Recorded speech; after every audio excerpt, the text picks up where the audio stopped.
Welcome back, Blue Lock fans. In this video, we're diving into Volume 22 and breaking down all the major moments, character dynamics, and plot twists that push the story forward. The breakdown starts at the timestamp shown on screen, so feel free to skip ahead, but if you haven't seen the previous volume breakdowns, make sure to check those out first so you're fully caught up. I'm aiming to upload each volume roughly once a month as I balance this with my studies. Thanks for your understanding and support. BLUELOCK TV exploded with excitement.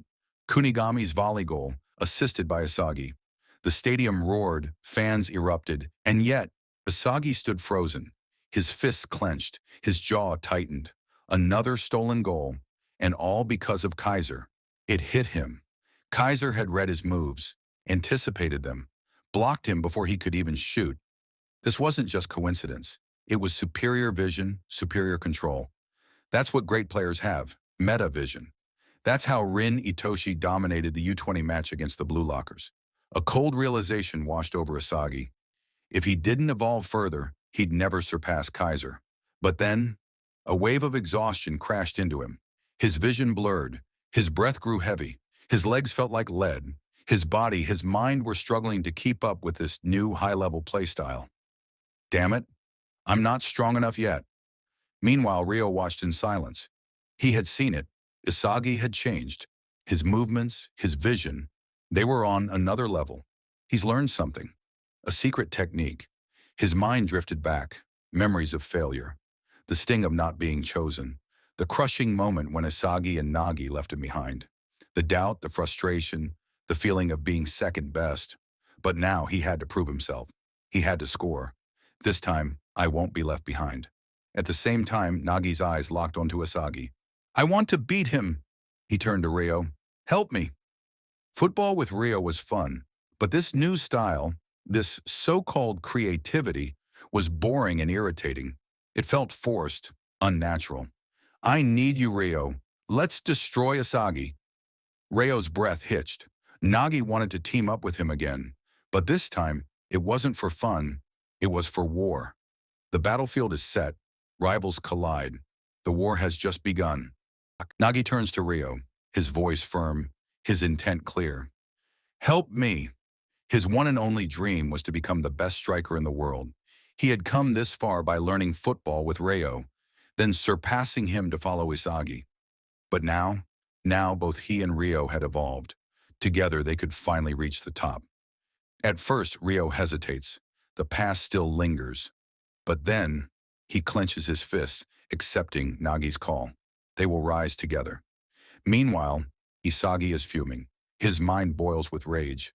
His only goal now? To obliterate Kaiser, to crush his playstyle, to become the supreme striker. But then Kunigami speaks. Shh. Thanks for the assist, Asagi. Asagi scoffs. Assist? That's all you can do. You're nothing but a damn hyena hero, feeding off my plays to score goals. Kunigami's gaze darkens. Then bark at me after you actually score one yourself. Tension crackles in the air. Every player on the pitch is nearing their flow state. The stakes have never been higher. Will Bastard München strike again and claim victory? Or will Mannshine City rise to the challenge and fight back? The answer is just moments away. The match kicks off again. Agi charges forward at full speed, his eyes locked ahead, ready to break through. But then Kunigami appears. A one-on-one showdown erupts. Both players halt, locking eyes like warriors before battle. Asagi watches intently. He's seen this scenario before. Last match, same situation. But instead of rushing in blindly, he waits. A mistake will come. He just has to be patient. And then Chigiri slips. Now's my chance. Asagi lunges for the ball. But Kaiser's already there. They clash. Both fighting for possession, both with the exact same vision of the game. Kaiser clicks his tongue, annoyed. Tsh. Again? You're really starting to piss me off, Asagi. Meanwhile, the battle shifts. Ness takes charge, responsible for stealing the ball from Ryo. But Ryo and Nagi, they aren't stopping. Fast, relentless, perfectly in sync. Their one-touch passes slice through the defense like a blade through paper. Agi shouts, Ryo! Don't help him! You're killing his creativity! But Rio doesn't stop, because this was the only way to awaken their flow state. Together, they could break through anyone. Not just Asagi, anyone in the world. The battlefield is heating up. The war is far from over, on fire. Isagi's eyes dart across the field, scanning every movement with precision.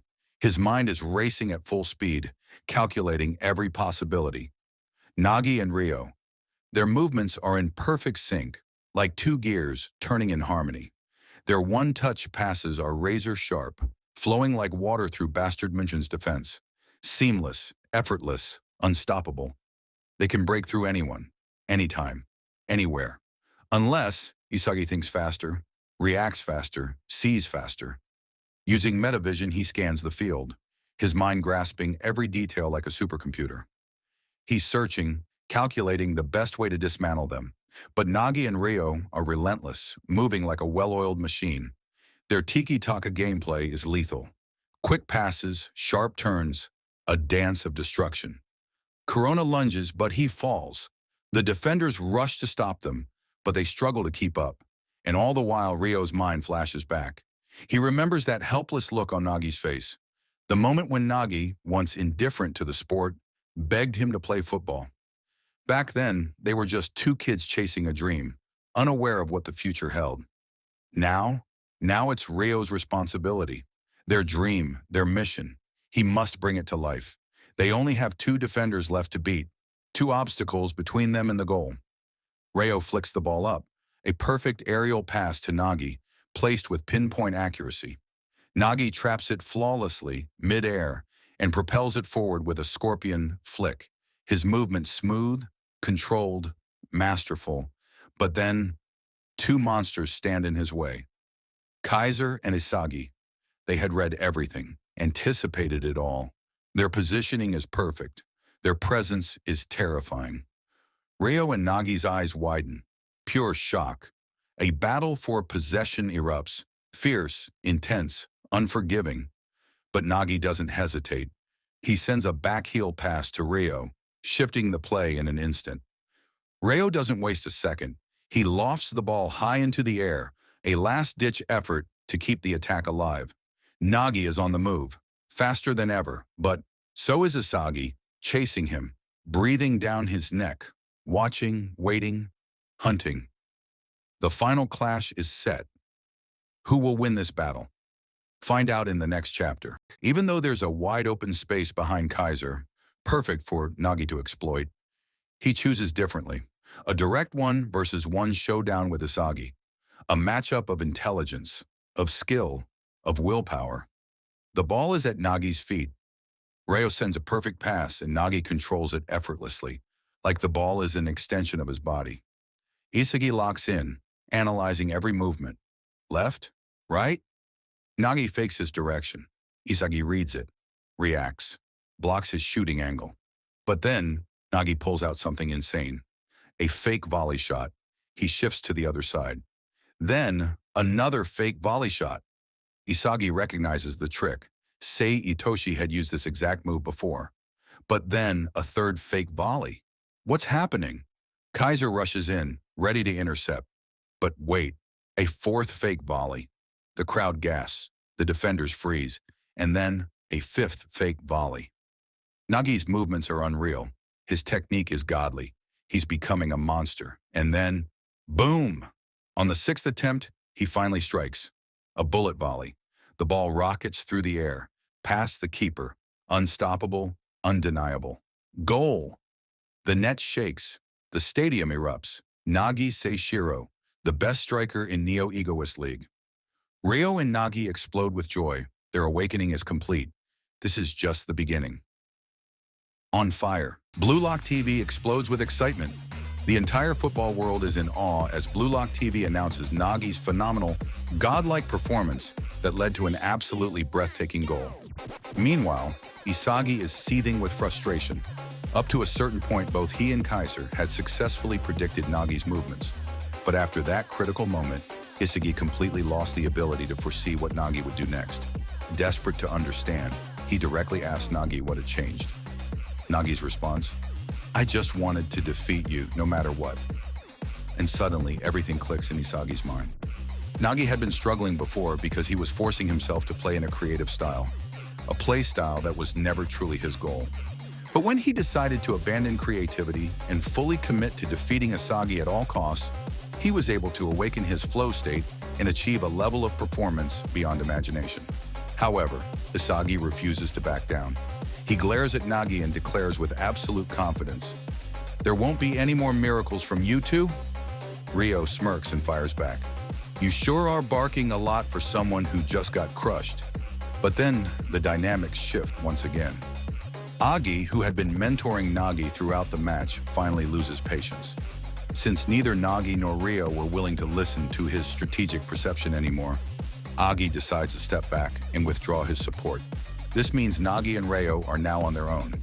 But something unexpected happens. Even after defeating Isagi, Nagi suddenly realizes that he has no idea what to do next. His goal was to conquer Isagi. But now that it's done, what's next? And then, in the midst of all this tension, Chris Prince steps onto the field. With the star change system activated, one of the greatest players is about to enter the game. What impact will he bring? What chaos will unfold next?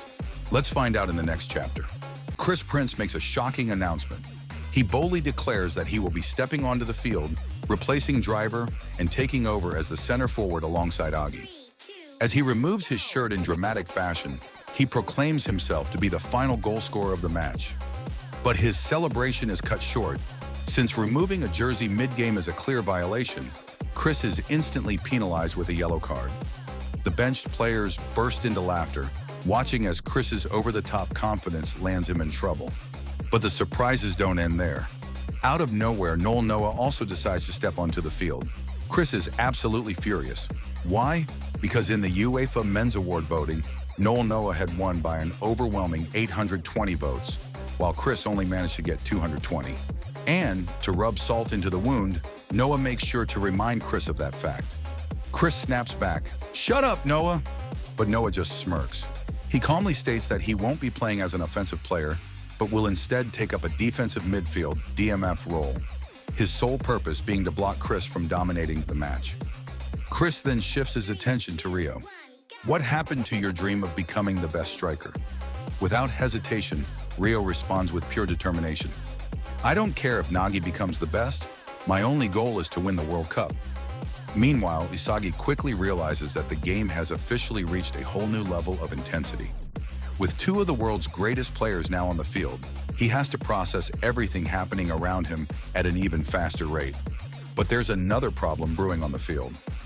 Kenyu begins experiencing blurry vision, but even in his weakened state, he refuses to give up. "I'll play until my last breath." BLUELOCK TV announces the current match status. The score is now tied at 2-2. The final and most intense phase of the game is about to begin. With everything on the line, who will steal the last goal? Who will come out victorious? Bastard München kicks off, and Ness quickly passes the ball to Kaiser. Meanwhile, Isagi takes a deep breath, reminding himself to stay calm and composed. He knows he can't afford to recklessly steal the ball from his own teammates or rely on a lucky fluke goal. If I want to match Noah's play style, I have to be the most logical player on this field. Suddenly, Kaiser spots Chris Prince charging toward him. With no time to waste, he immediately passes the ball back to Ness. Chris smirks and taunts Kaiser. "What's wrong? Are you scared?" Kaiser, visibly furious, demands Ness to return the ball to him. "Pass it back. I'll take him on myself." Determined to defeat Chris, Kaiser begins his assault. But Chris isn't giving him an inch. Kaiser struggles to break through, his frustration mounting as Isagi carefully observes every movement. Kaiser attempts a flashy double-touch nutmeg, but he fails. The ball slips out of his control, heading straight toward Noah's feet. But before Noah can take possession, boom! Ryo intercepts. Without hesitation, he clears the ball in Chigiri's direction. Here comes the pink-haired Panther. Chigiri dashes down the left flank with blistering speed, preparing to unleash his legendary 44-meter golden formula. But suddenly, Kenyu Yukimiya appears in front of him. Isagi watches in relief. Thank God he blocked Chigiri's run. This will buy our defenders enough time to regain their positions. Meanwhile, Manshine City's strikers are charging toward Bastard München's penalty box, ready to strike at any moment. Will Bastard München's defense hold up? or will Manshine City take the lead? The intensity reaches new heights.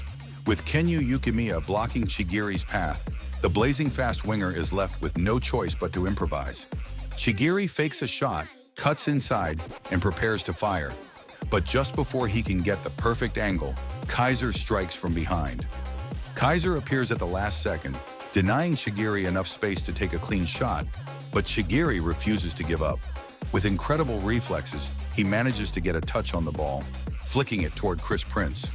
And now the moment Chris has been waiting for. Standing in front of him is none other than the world's #1 striker, Noah. Noah is blocking all possible shooting angles, but Chris Prince remains unfazed. Shh. I knew you'd do that, Noah, but I've got a trick up my sleeve. Chris pulls off an unbelievable knuckleball chip shot. Brrr! Gagamaru is stunned. With every passing millisecond, he tries to predict whether the ball will curve left or right. But wait, Isagi Yoichi in flow state. Without even looking at the ball, Isagi instinctively rushes toward the goalpost. Gagamaru, slide down now.